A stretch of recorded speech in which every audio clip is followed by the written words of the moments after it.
Once, in the heart of a vast empire, lay the Kingdom of Zeal, a place revered far and wide for its devotion to the gods. The citizens of Zeal were unwavering in their faith, performing countless rituals, fasting for days, and singing praises from dawn to dusk. The temple at the center of the kingdom, a towering structure of gold and marble, was always bustling with priests and worshippers. To outsiders, Zeal seemed like a land truly blessed by the heavens. However, within the kingdom's walls, the truth was far less divine.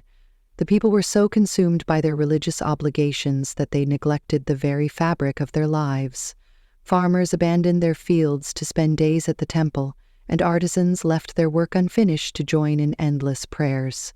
The streets, once vibrant with trade and laughter, were now eerily silent, save for the echo of temple chants. Famine loomed as crops withered in untended fields, and crime began to rise as desperation took root.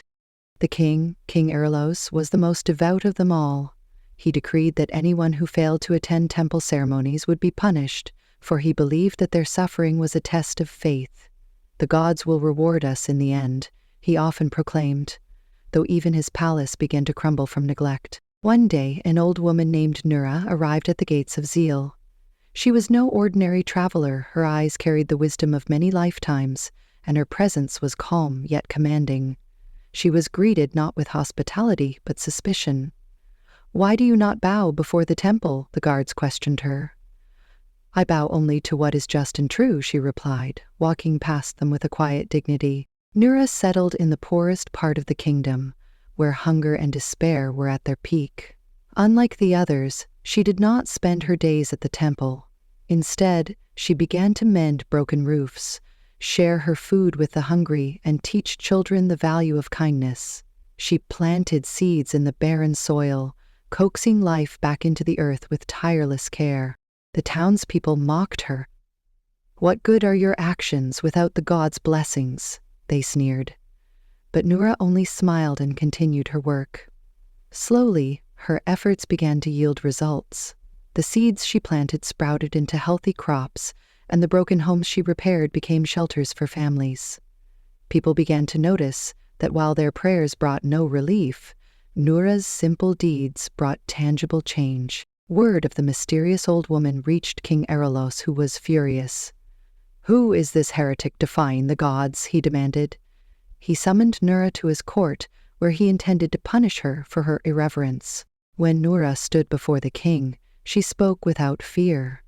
"Your Majesty, you have built a kingdom of faith, but not of righteousness.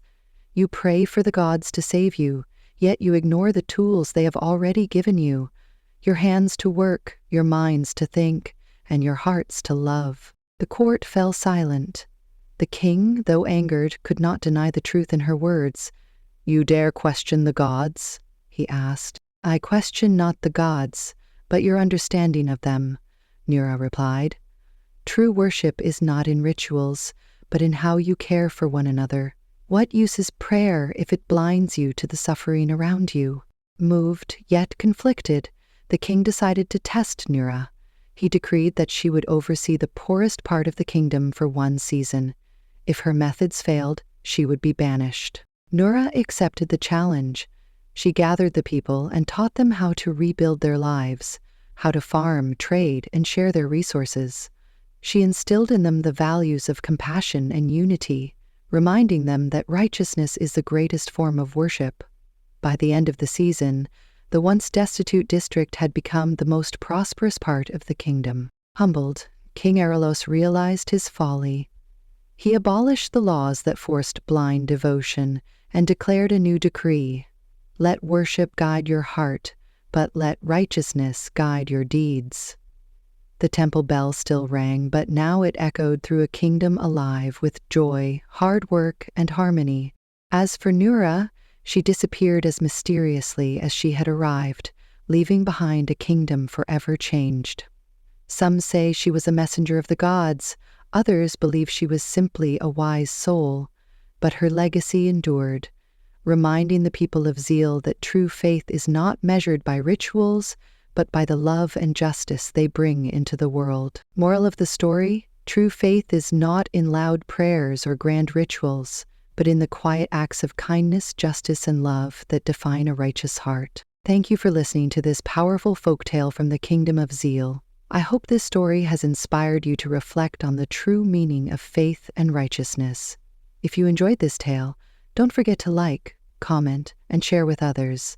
Subscribe to my YouTube channel for more captivating stories, and turn on the notification bell so you never miss a new upload. See you in the next story.